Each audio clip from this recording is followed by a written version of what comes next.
Welcome to the deep dive. If you're joining us today, you're probably the kind of person who constantly wonders how all the chaotic headlines flashing across your screen actually connect to each other. Because there's a lot of them lately. Yeah, exactly.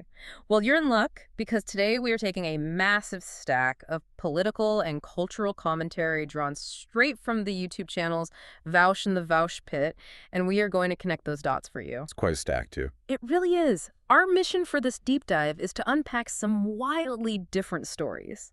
I mean, we are talking about massive Wall Street firings, a mind-boggling media merger, hyper-local political battles. And some frankly bizarre new internet laws popping up in the UK. Right. And by the end of this, we are going to see exactly how systemic power is shifting in the modern world. But before we dive in, it is absolutely crucial that we establish some ground rules for today's analysis. Always important. Right. So the material we are unpacking today contains heavily politically charged viewpoints, and it spans across both left-wing and right-wing topics. I want to make it unequivocally clear to you, our listener, that we are not taking sides here. No sides. None at all. We are not endorsing any of the political viewpoints, candidates, or ideologies presented in these videos. Our sole job today is to impartially report, synthesize, and analyze the ideas and arguments exactly as they are contained in the original commentary. Okay, let's unpack this, starting with the economics of power. The first story highlighted today is coming out of the tech and finance sector. Jack Dorsey's company, Block. Which is the parent company of Square and Cash App. Right. They abruptly cut 40% of their workforce. We are talking about roughly 4,000 people losing their jobs in a single day. A massive restructuring. Huge. And Dorsey publicly cited a pivot to artificial intelligence as the reason for this. But the commentary we're looking at paints a completely different picture of what's actually happening behind the scenes. Yeah, the analysis here strongly argues that the whole AI reasoning is essentially a form of vice signaling. Vice signaling. Right. So for anyone unfamiliar with that term, think of virtue signaling, where you do something publicly just to show everyone how good and moral you are. Vice signaling is the dark mirror of that. So proving how bad you can be. Essentially, yeah. It is a company performing ruthlessness or cruelty publicly to signal to Wall Street investors that they are willing to do whatever it takes to maximize profit. Which is wild because it isn't like Block was actually struggling. The internal communications referenced in the source videos showed Dorsey explicitly stating that their business was strong. Gross profits were continuing to grow. Exactly. And overall profitability was improving. They even gave the laid-off workers 20 weeks of pay plus healthcare and equity. You do not hand out packages like that if the company is going bankrupt. You do it when you are flush with cash. So the takeaway being presented is that these firings had absolutely nothing to do with operational necessity.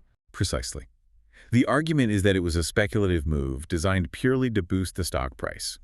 And the reality is, it worked. The market absolutely loved the massive cuts. And the stock price jumped. This leads into a much larger critique of the stock market found in these videos. The perspective offered is that the stock market has completely decoupled from a company's actual productivity. Or societal usefulness. Right. It doesn't seem to matter that millions of people rely on Square or Cash App every day to run their small businesses. It is basically framed as a gigantic casino. The commentary makes a really aggressive critique here, comparing the modern stock market to a gambling scheme where the primary function isn't to build better products. It's to act as a long-term mechanism that shifts wealth away from regular, day-to-day consumers and funnels it straight into the hands of a wealthy financial sector. Which is a perfect bridge to an even larger example of wealth centralization happening right now in the media landscape. We're talking about the staggering bidding war for Warner Bros. Discovery. This one is mathematically dizzying. It really is. Netflix reportedly dropped its $83 billion bid, opening the door for Paramount to step in with an offer of $111 billion. And this is where the math of modern monopolies gets crazy. At the time of this offer, Paramount itself only had a market cap, meaning the total dollar value of all its shares of stock of roughly $12 billion. Wait, so they are attempting to buy a company nearly 10 times their size? 10 times, yes. $111 billion. I mean, my first thought is, how is that even possible without drowning in debt? Are they just maxing out global credit cards to make this happen? You are actually not far off. The deal is heavily backed by David and Larry Ellison, They're utilizing over $90 billion in debt financing, alongside massive equity infusions from foreign sovereign wealth funds. Like Saudi Arabia, Qatar, and the UAE. Exactly. What's fascinating here is the sheer ideological alarm raised in the commentary regarding the Ellison family. The source goes pretty hard on this. They do. The videos describe Larry Ellison as a highly ideological, Trump-aligned billionaire. The argument is that this isn't just a businessman looking for a standard tax cut. Right, he has an agenda. He's previously installed controversial figures, like Barry Weiss, to run major news divisions, essentially overriding traditional corporate structures to push a specific political narrative. The stakes of this merger are almost unfathomable if you look at the properties involved. If it goes through, this one family, heavily indebted to foreign nations, will control an unprecedented slice of American culture and news. CNN, HBO, CBS. EC Comics, TikTok, MTV, Comedy Central, the Food Network, the list goes on. The commentary argues this represents a terrifying level of centralized control over the information you consume every single day. It's massive. And my immediate question is, where are the regulators? Don't we have laws against this exact kind of media monopoly? We do, but federal anti-monopoly laws appear to be relatively toothless in stopping it right now. The analysis points out that while the FTC is involved, there is a strong belief that the merger is being carefully structured to survive federal scrutiny. Especially if political winds shift in Washington. Exactly. According to the videos, the only real hope of blocking this massive consolidation actually lies at the state level, specifically with California State Attorney General Rob Bonta. Because California is the epicenter of the entertainment industry. Right. Bonta has the jurisdiction and potentially the power to block the takeover, even if the federal government steps aside. Here's where it gets really interesting. Because while power is centralizing at the very top of the financial and media worlds, we are seeing some wild political realignments happening on the ground level. The electoral politics side of the commentary. Let's look at Texas. The videos highlight the surprising success of James Tallarico in the Texas Democratic primary. He is wildly outperforming expectations. Specifically by pulling in white and Latino voters in a way that most politicians in his position simply aren't managing to do. The tactical analysis of his campaign is what really stands out in the source. They attribute Tallarico's success to his ability to actively break apart the Trump coalition. And how is he doing that? By leaning into a broad, unifying message rather than relying on strict identity politics. The commentary explicitly contrasts Tallarico's approach with other politicians, like Jasmine Crockett. Okay, so a different strategic playbook entirely. Exactly. The argument presented is that while calling out racism and systemic bias is factually correct, a solely identity-based approach isn't enough to build the broad coalitions necessary to win right now. Right, because Tallarico positions himself very clearly as a progressive Christian. He uses language and framing that speaks directly to a conservative religious demographic, but he applies it to progressive policies. And the numbers suggest it is working. He's proving that Democratic power can still be a viable, winning force, even in deep red states, if the messaging fundamentally shifts. It's a masterclass in reading the electorate. And it isn't just a phenomenon in Texas either. The videos move over to New York City to discuss Zohran Mamdani.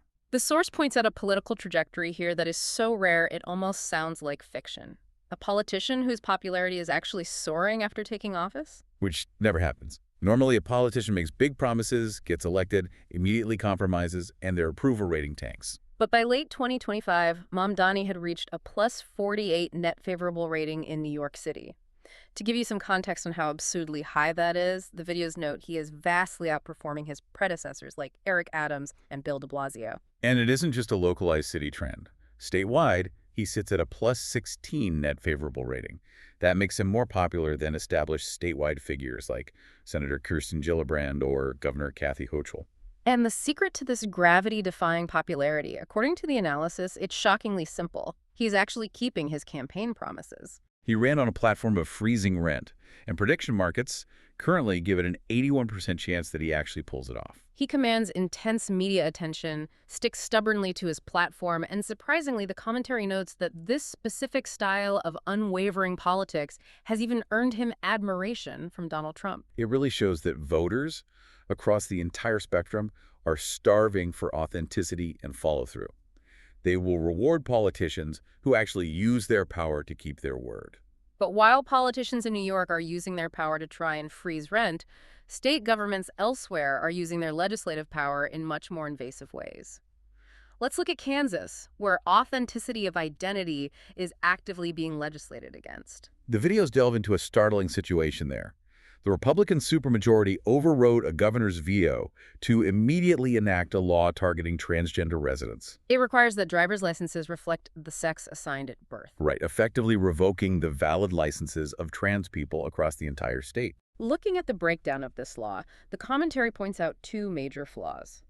First, the perceived cruelty of it, but second, and from a purely legal standpoint, how structurally incompetent it was written. They didn't include a grace period? No grace period at all. So the second the law was enacted, it instantly criminalized people who were already out driving their cars. The analysis notes that this level of legislative incompetence practically guarantees massive, unwinnable lawsuits for the state. You simply cannot retroactively criminalize someone for driving on a license that was perfectly valid when they put the keys in the ignition. But the broader consequence, and what the videos stress you really need to pay attention to, is the resulting brain drain. The numbers cited are massive. Over 400,000 transgender people have fled red states for blue states since these types of laws began escalating. And it isn't just the targeted individuals leaving. It is doctors, educators, and highly skilled professionals who simply refuse to practice in these environments. The commentary suggests this is creating a massive loss of human capital. And economic potential for those states. And this push for control goes all the way up to the federal level. There's a deeply disturbing report covered in the material regarding the Trump administration testing conversion therapy on transgender inmates in federal prisons. The Bureau of Prisons is reportedly denying necessary medical care and instead imposing treatments that include forced psychotherapy and psychotropic medications. Like antidepressants. Right, with the stated goal of essentially curing these inmates of gender dysphoria. It is a profound level of state intervention in personal autonomy. It really is. And interestingly, the videos shift focus across the Atlantic to show how state control is manifesting in completely different, yet equally alarming ways. Let's look at the UK's new Online Safety Act. This is where things get genuinely bizarre. The UK is essentially attempting to legislate internet morality with a sledgehammer. Under these new laws, the simulation of incest and pornography is banned, and simply sharing that material is punishable by up to 5 years in prison. And it gets wilder. It's now a criminal offense to screenshot a temporary nude photo sent to you on an app like Snapchat without explicit consent. Doing so can land you in prison for up to 6 months. And the timeline on this is crazy. You can be prosecuted for it up to 3 years after the fact. So if I screenshot a temporary meme my friend sent me in confidence, I could technically be facing harder time than someone committing petty theft. It's like they're trying to police the internet using rules written in the 1800s. If we connect this to the bigger picture, the videos provide a fascinating critique of these policies. They argue that modern authoritarianism rarely announces itself as fascism. Instead, it almost always disguises itself as protecting the children or ensuring public safety. A Trojan horse of sorts. Exactly. The critique here is that the UK government is attempting to use militant state surveillance and the threat of imprisonment to fix a fraying social fabric, rather than addressing the actual complex root causes of antisocial behavior. They are trying to police individual interpersonal interactions through the heavy threat of the state. It is the ultimate nanny state, treating the internet as a real-world public square with draconian real-world punishments. Which brings us to the global stage, where the rules of the public square are completely breaking down. The commentary covers a controversy surrounding a political candidate named Kat. She is a Palestinian-American running in Illinois, and she faced severe backlash from progressive circles for stating plainly that she would militarily defend Taiwan if China invaded. And the videos defend her stance vigorously, using it to explain the absolute necessity of a rules-based international order. Because without it, if we abandon international law, the argument is that we descend into a global dystopia where any regional superpower can simply conquer its neighbors because might makes right. The perspective here is that to prevent this, the rules must apply to everyone equally. Just as the United States and Israel must be held accountable for their actions on the global stage, the analysis insists that China must drop the One China policy. And recognize Taiwan's sovereignty. And they also argue that the U.S. needs to drop its policy of strategic ambiguity. For anyone who might not follow international diplomacy, strategic ambiguity is basically the U.S.'s long-standing policy of being intentionally vague about whether we'd actually send troops to defend Taiwan. It's a diplomatic poker face. Exactly. The argument in the videos is that we need to drop the poker face entirely to deter a massively destructive conflict. Clear rules, clearly enforced. So what does this all mean? We have Wall Street treating jobs like casino chips, billionaires trying to buy half of American media, the state trying to legislate gender and individual internet habits, and the looming threat of global superpowers invading their neighbors. It's an avalanche of systemic pressure. How is the average person responding to this? According to the videos, the answer is a massive, crushing epidemic of apathy. The analysis of modern internet culture here is incredibly sharp.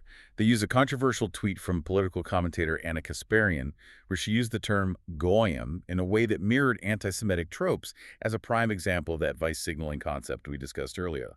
The videos argue that Kasparian, and frankly most of the modern Gen Z internet extremists, don't actually sincerely believe in the hateful ideologies they post about online. Which feels counterintuitive, right? You see someone posting extreme hate, you assume they are a zealot. But the argument is that they are entirely insincere. They're using irony, shock value, and cynicism as a psychological defense mechanism. You have to remember, this is a generation coming of age in a late-stage capitalist world that feels like it is continuously declining. Upward mobility feels impossible. The climate is in crisis. And the institutions we just talked about seem hopelessly corrupt. Exactly. The logic breaks down like this. If you genuinely believe in something, if you sincerely hope for a better future, you're just making yourself vulnerable to disappointment. Therefore, having sincere beliefs is viewed culturally as cringe. It is easier to post hateful, extreme, or nihilistic memes because it proves you don't care. And if you don't care, you can't be hurt when the system inevitably fails you again. The videos argue that this cultural tendency toward unseriousness is the true threat. The far-right extremists online aren't organizing real-world political movements. They are just listlessly floating on a river of inane meme culture, hoarding engagement. But the danger of total apathy is that it creates a vacuum of empathy.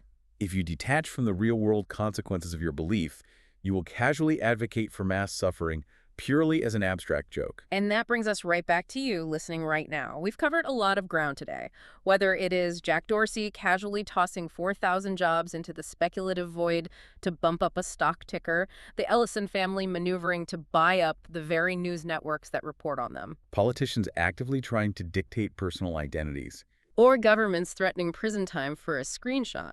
The common denominator here is the aggressive, relentless centralization of power. While the average citizen retreats into irony and apathy because the world feels too overwhelming to fix, massive institutions and the billionaires who run them are quietly gathering control over our money, our media, and our laws. This raises an important question. If the ultimate psychological defense mechanism of the modern citizen is apathy, believing in absolutely nothing so you can never be hurt or disappointed, what happens when the institutions controlling our media, our money, and our laws are taken over by people who are entirely, ruthlessly sincere in their pursuit of absolute power? Will our collective irony be our ultimate downfall? Something to mull over the next time you're scrolling through your feed. Thank you for joining us on this deep dive. Stay curious, keep questioning the narratives around you, and we will see you next time.